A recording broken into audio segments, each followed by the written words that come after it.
Pelo sinal da Santa Cruz, livrai-nos Deus, nosso Senhor, dos nossos inimigos, em nome do Pai, do Filho e do Espírito Santo. Amém. Meu Senhor e meu Deus, creio firmemente que estás aqui, que me vês, que me ouves. Adoro-te com profunda reverência. Peço-te perdão dos meus pecados e graça para fazer com fruto este tempo de oração. Minha Mãe Imaculada, São José, meu Pai e Senhor, meu anjo da guarda, intercedei por mim.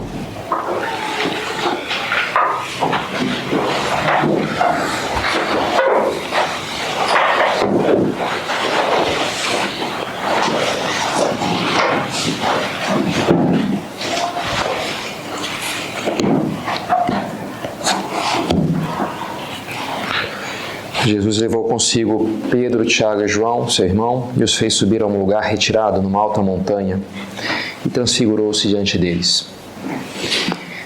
Tipo no Evangelho, muitas vezes Nosso Senhor, que se retira, se afasta um pouco dos apóstolos para rezar, tipicamente faz isso nas montanhas, subindo nas montanhas. Em geral faz sozinho, alguma hora despacha os apóstolos para ir na frente e ele fica lá sozinho rezando.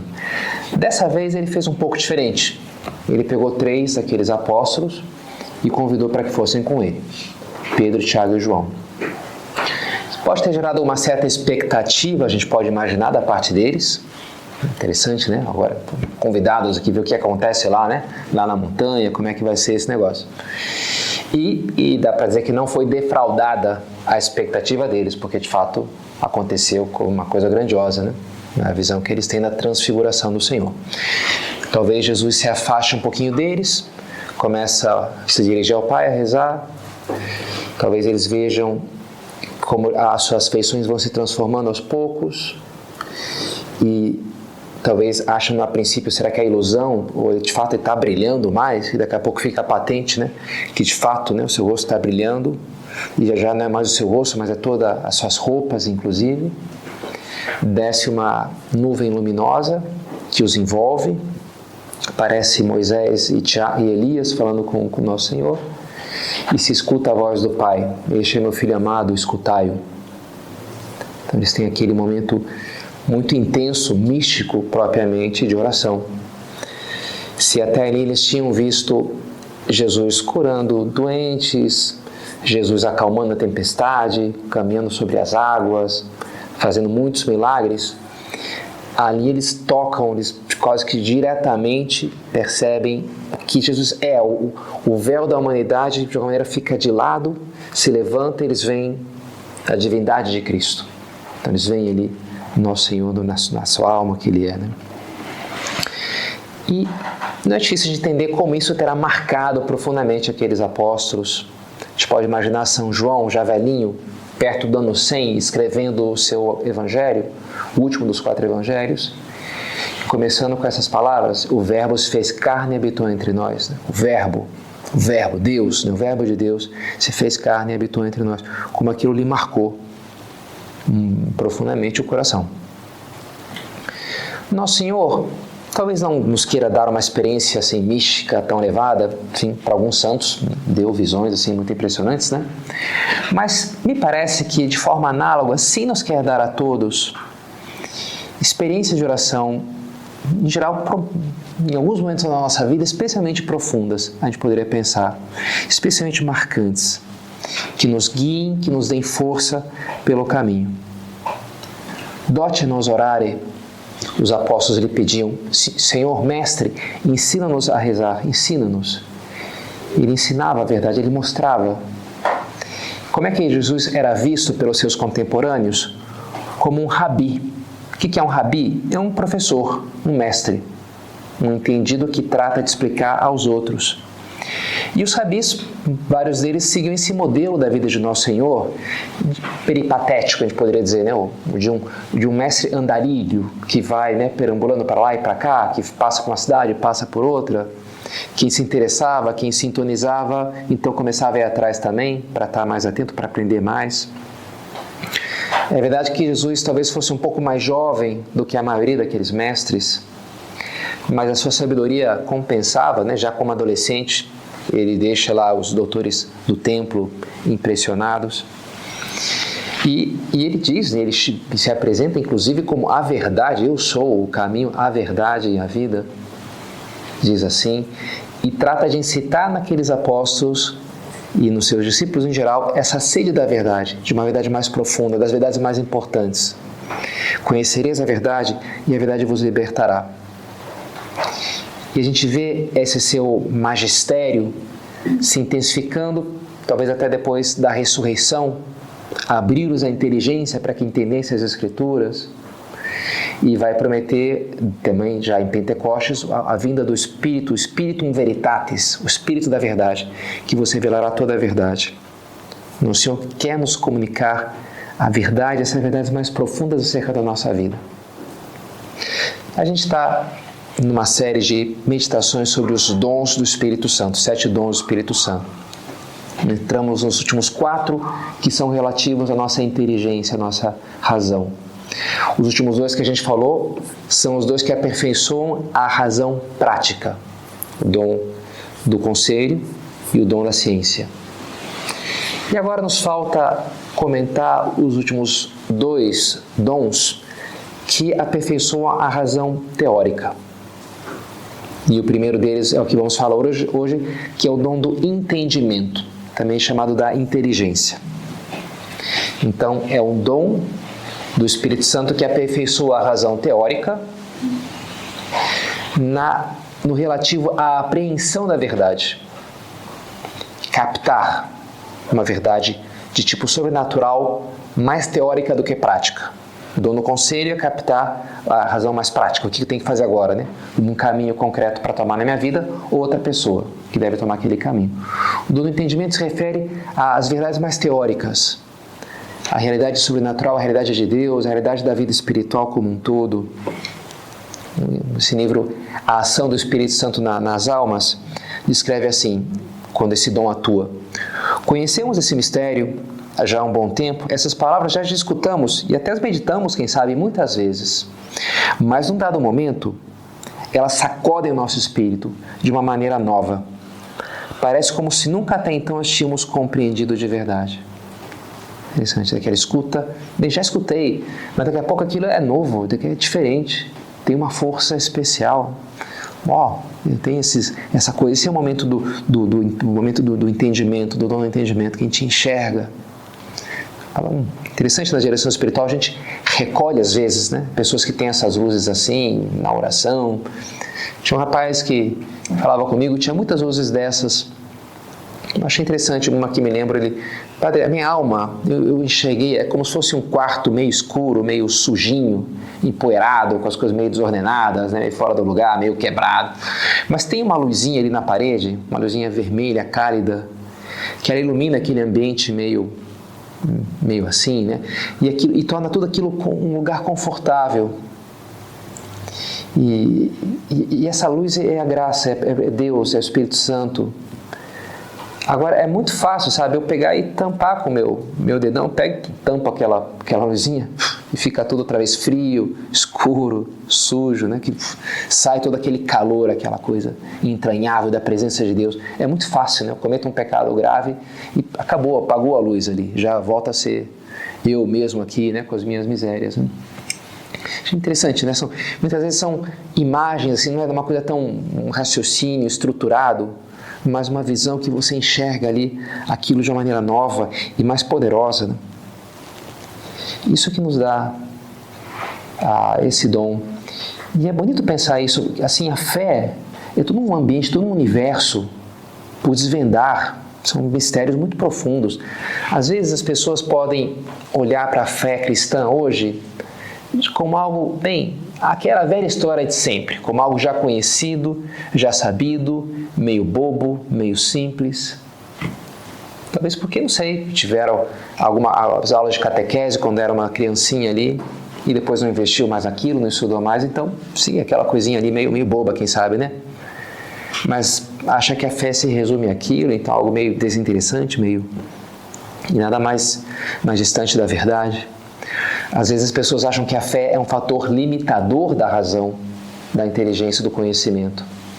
Papa, na encíclica sobre a fé, Lumen Fidei, cita Nietzsche, numa carta que o Nietzsche escreve para sua irmã. E ele fala assim, ele incita ela a ousar, a pensar por conta própria, pois aqui se dividem os caminhos do homem. Se você quiser alcançar a paz na alma e a felicidade, crê, siga o caminho da fé.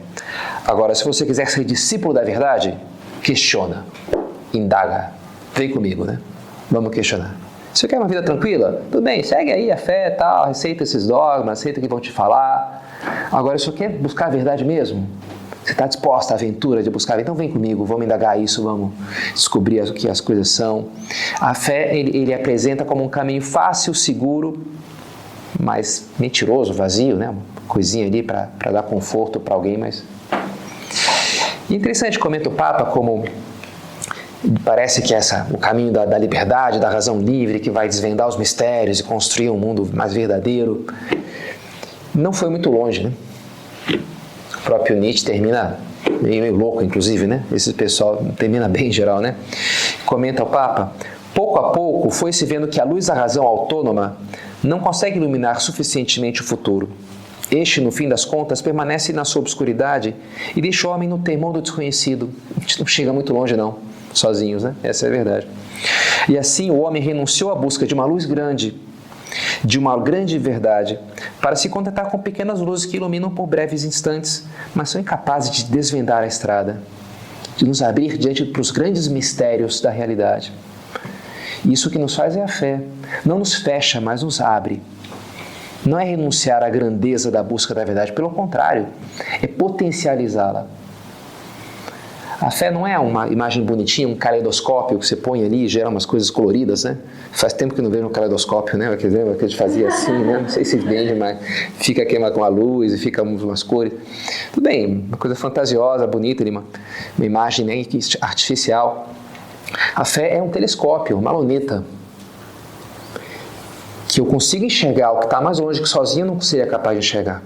A estrela lá, e as constelações, e a cor e os anéis de Saturno, não sei. Né? Isso é a fé. Me faz ver mais longe, não menos, mas mais. Isso é a fé. E aí está o dom do entendimento, porque nos faz atingir as verdades mais significativas da vida.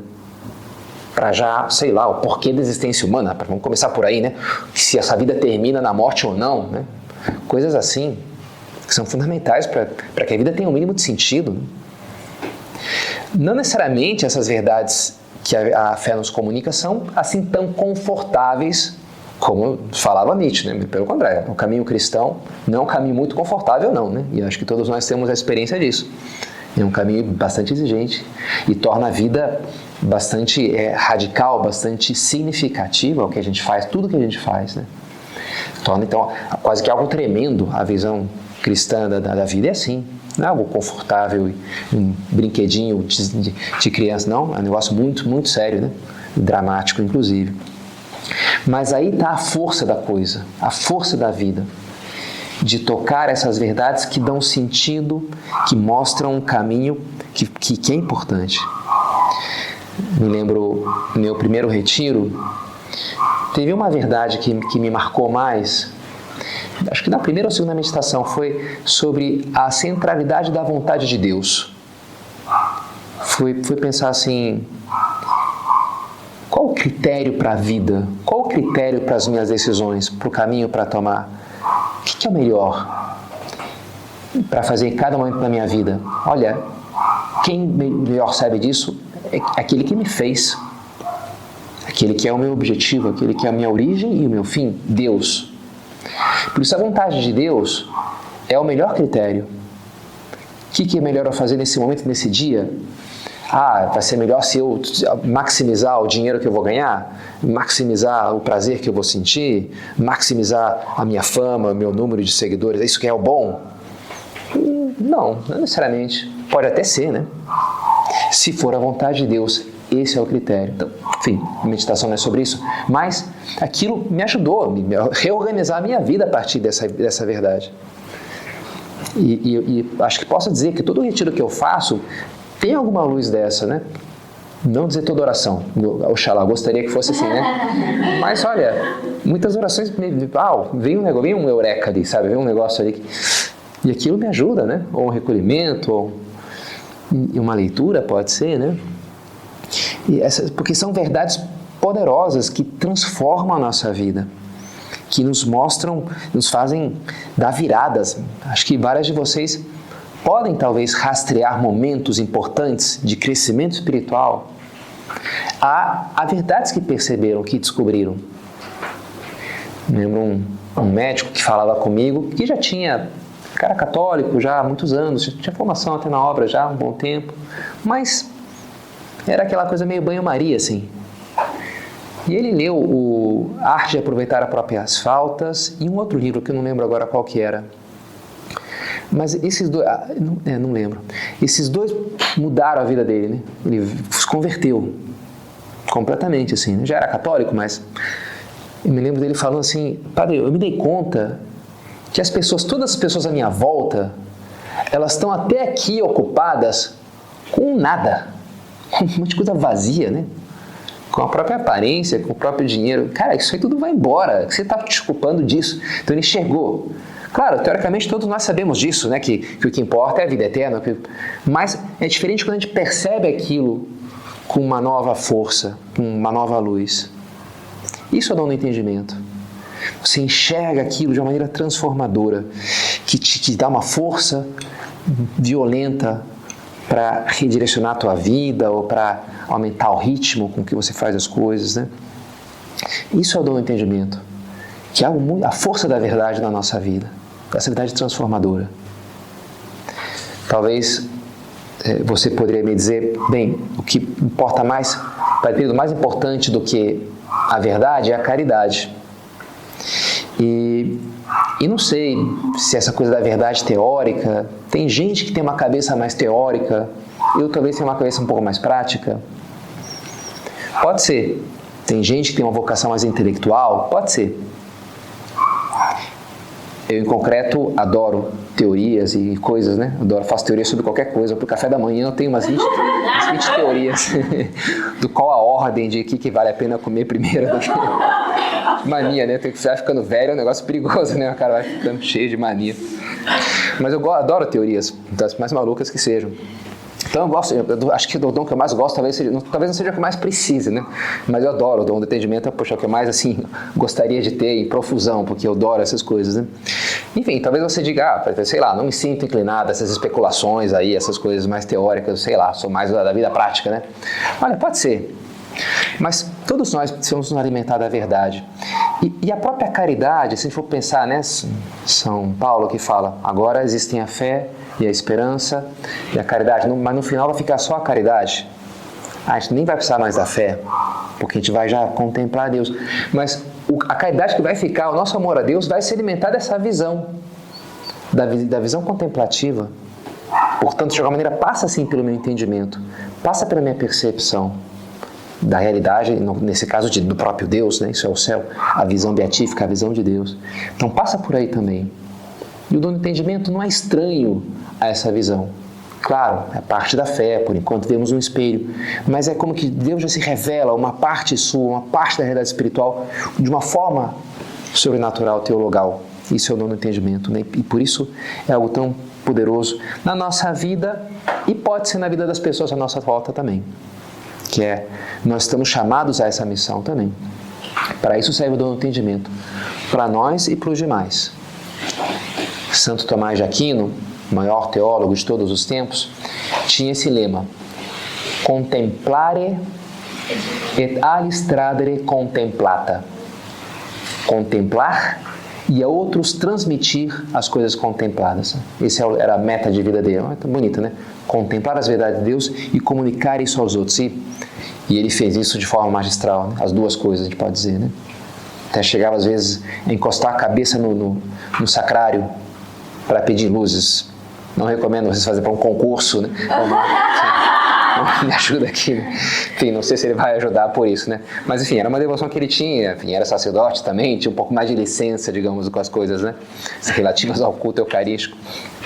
Porque ele ia buscar no Senhor, isso ia buscar no Espírito Santo, né? Ia buscar em Deus a luz que ele depois tinha que transmitir para as pessoas à sua volta.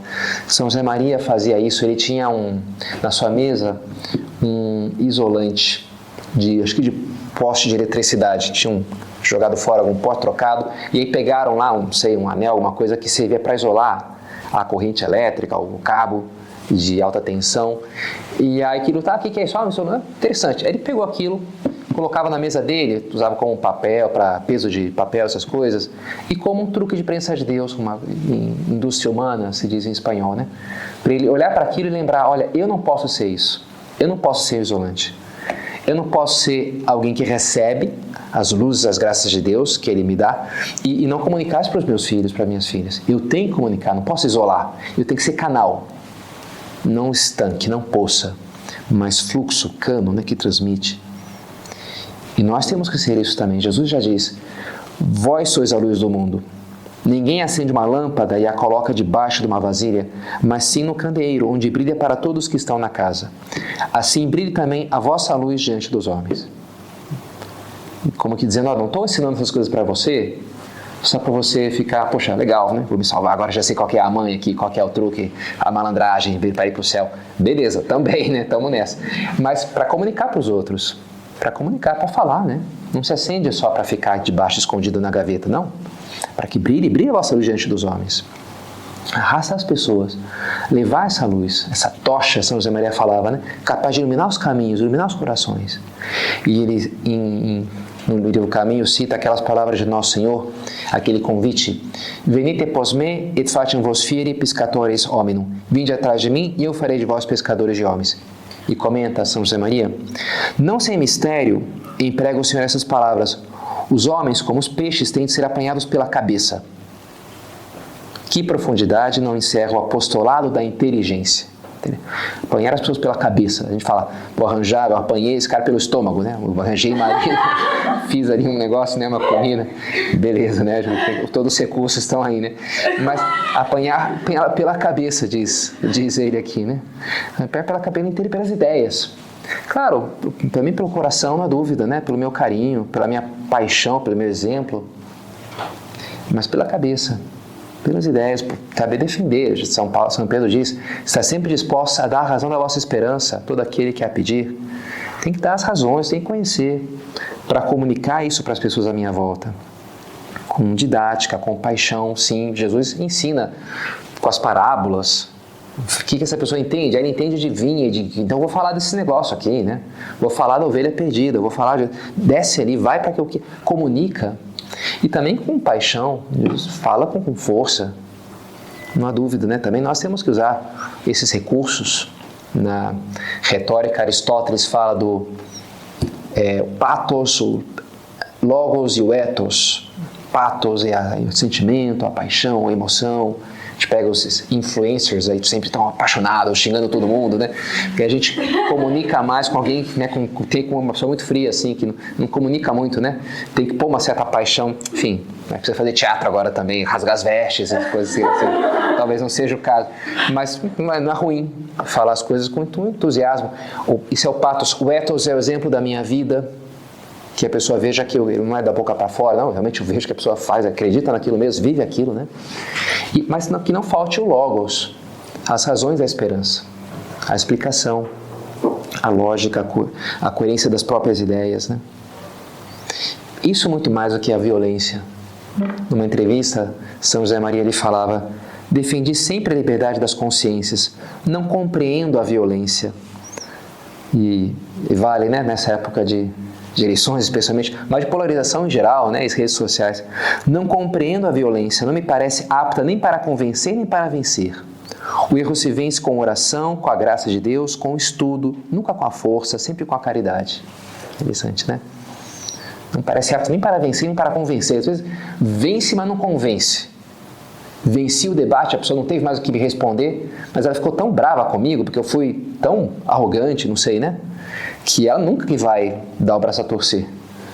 E eu vou estudar 1000 coisas, vou bloquear isso aqui, vou esquecer isso que você falou, mas eu vou estar contra, porque fiquei super queimado contigo, porque eu não vou premiar a tua arrogância e o teu orgulho. A gente tem esse instinto, né? A violência não me parece apta nem para vencer, nem para convencer, dizia São José Maria, né? Estudo, oração, caridade. Caridade. Também assim para comunicar essa luz que Deus quer que a gente comunique para as pessoas à nossa volta. Que meios humanos a gente pode pôr? Ok, que é algo bastante sobrenatural, um dom do Espírito Santo, mas a teologia explica que a gente pode fomentar a ação dos dons vivendo as virtudes anexas, as atitudes que ajudam a que aquilo exerça dentro de nós. A gente falou do dom, por exemplo, do temor de Deus, ajuda a fazer exame de consciência, a ter essa consciência mais viva dos nossos pecados, não há dúvida, que tem a ver com o temor de Deus. A fortaleza, a gente fazer propósitos, um plano de apostolado, por exemplo, ajuda a viver mais a fortaleza, o dom da fortaleza. O dom da piedade através de imagens piedosas, ejaculatórias, um plano de vida espiritual, plano de piedade. O dom da ciência, oferecendo o nosso dia a Deus, oferecendo meu estudo. O dom do conselho, tendo a direção espiritual, meditando sobre as decisões da vida, sobre a vida das pessoas à minha volta, como é que eu posso ajudá-las. Não, ajuda a que o Espírito Santo possa me dar o dom do conselho, ali, no caso concreto, né? O que eu posso fazer para fomentar o dom do entendimento na minha vida? Bem, algumas coisas. Primeiro, estudar. Na verdade, tratar de conhecer as verdades, a doutrina. Que falta faz no Brasil doutrina? Estamos num país um pouco sentimental por vezes, na verdade, mais emotivo, muito sensível, ok, mas às vezes falta um pouco aquela dose mais intelectual mesmo, de conhecimento, de conhecer. E na religião, talvez especialmente, no catolicismo especialmente, né, tem essa coisa, ok, uma carga emotiva, que pode ajudar, né? Mas precisa que haja também, senão fica uma fé muito frágil, uma piedade sentimental, né? Muito volúvel, vulnerável. Tem que conhecer, estudar, ler. Estudo, a leitura espiritual regular. Bonito ver as pessoas mudando a vida. Por isso, uma leitura, como esse caso que eu falei lá do médico, né, que leu Arte de Aproveitar as Próprias Faltas. A oração mental, talvez aquela especialmente para contemplar mais os mistérios de Deus, os mistérios da vida de Nosso Senhor ou de Nossa Senhora. Que não seja só aquela coisa mais prática de reclamar dos meus problemas, pedir perdão dos meus pecados, ótimo, né? Mas vou mergulhar nessa cena do Evangelho agora, vou meditar nesse dom do Espírito Santo, por exemplo, né? Vou ler esse trecho aqui desse livro sobre um assunto, sobre a missa, sobre a Eucaristia, vou tentar entender melhor a confissão, pode ter até o papel dos anjos na minha vida, a devoção ao meu anjo da guarda, enfim, talvez não ficar... Vou fazer minha oração sobre a diferença entre os querubins e os serafins, a primeira e a segunda hierarquia. Talvez isso eu possa até estudar isso, fazer oração sobre isso eu já acho um pouco mais difícil, assim, né? Sei lá, já começa a ser uma coisa muito teórica, meio especulativa, muito remota, né? Muito distante. Mas tem coisas que a gente pode se aventurar um pouquinho que seja, para tentar entender mais. O que é a confissão? Não sei, né? Vou pegar, eu já dei o catecismo, por exemplo, para oração muitas vezes, é uma coisa que pode pegar, né? O catecismo ali, e existem citações muito bonitas de santos, de São João da Cruz, não sei, né? Dá para fazer muita oração com o catecismo. E às vezes pode ser esse tipo de oração que vai me abrir para entender com mais profundidade as coisas. E, em geral, um estilo de vida mais recolhido, não tão dispersivo, que a gente é tão convidado a isso, não é verdade, pelo mundo de hoje. O tempo inteiro disperso e olhando para cá e para lá. Está mais recolhido às vezes, está mais meditativo, mais reflexivo. Como ajuda isso daí? Quando a gente põe e-mails assim, Deus dá a sua graça, né? São José Maria viu o Opus Dei num retiro, que ele estava vendo os papéis que ele tinha anotado ao longo de anos, luzes que Deus lhe tinha dado. E anotando naqueles papéis, e ele revisava de tempos a tempos aquelas anotações. E fazendo isso foi quando Deus lhe deu aquela luz mais importante da vida dele, né? do Opus Dei, o que queria que ele fizesse, né? Quando ele estava fazendo a parte dele, digamos assim. Deus ajuda quem cedo madruga, a gente costuma falar, né? Então, pôr a nossa parte também. Ok, pedir luz a Deus, e às vezes ele faz de coisas de forma extraordinária. Não é santa, mas Francisca Javiera del Valle, que era uma faxineira, escreveu um livro, O Decenário do Espírito Santo, super profundo. Ela não teve formação para aquilo, né? Entanto, do Espírito Santo mesmo, que ela tinha um trato muito intenso com ele, e deu luzes ali impressionantes, né, naquele livro que ela escreveu. Deus pode fazer isso. mas quer que a gente ponha a nossa parte também, que a gente ponha os meios que temos à nossa disposição para entender mais, para se abrir às verdades que Ele quer nos comunicar. Assim fazia Nossa Senhora. Conservava essas coisas, meditando-as no seu coração, diz o Evangelho. Nossa Senhora não era uma mulher frívola e dispersa, mas era muito profunda, meditativa. Te vê magnífica na oração dela, como ela vai citando trechos do Antigo Testamento, e como ela trata de comunicar isso para as pessoas, já quando encontra com a sua prima Isabel, de maneira bastante sobrenatural. Basta o cumprimento de Nossa Senhora entrar no ouvido de Isabel, que já ela fica repleta do Espírito Santo, ela entende que ali está o Messias, né? Super distante o que a verdade que ela vai chegar. Já entende que Maria está grávida, e está grávida do Messias. Um negócio assim, tudo vem ali só de escutar ou de casa, não sei o que Nossa Senhora falou, né? Olá, tem alguém aí, né? O cumprimento de Nossa Senhora, ela já, tudo aquilo veio nas palavras de Nossa Senhora. Impressionante a força de como ela comunica, porque ela tem aquilo dentro dela, né? Cheia de graça. E ao longo da história, a gente pega as aparições. A Senhora em Fátima, por exemplo, comunica aquelas visões para os pastorzinhos e que muda a vida deles, muda a história da igreja, do mundo, e os faz santos. Eles veem o inferno, veem uma série de coisas que lhes ajuda muito no seu caminho para que sejam santos mesmo, de fato foram, por conta dessas luzes que Nossa Senhora lhes obteve. Então, pensamos a ela, não necessariamente que temos visões, né, como os pastorzinhos de Fátima, mas sim que nos obtenha essas luzes que Deus quer nos dar, essas luzes que nos deem essa força que nós precisamos para o nosso caminho, para a nossa vida espiritual.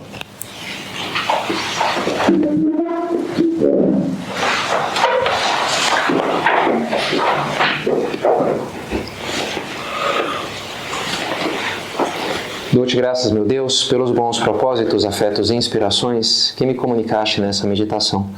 Peço-te ajuda para os pôr em prática. Minha Mãe Imaculada, São José, meu Pai e Senhor, meu anjo da guarda, intercedei por mim.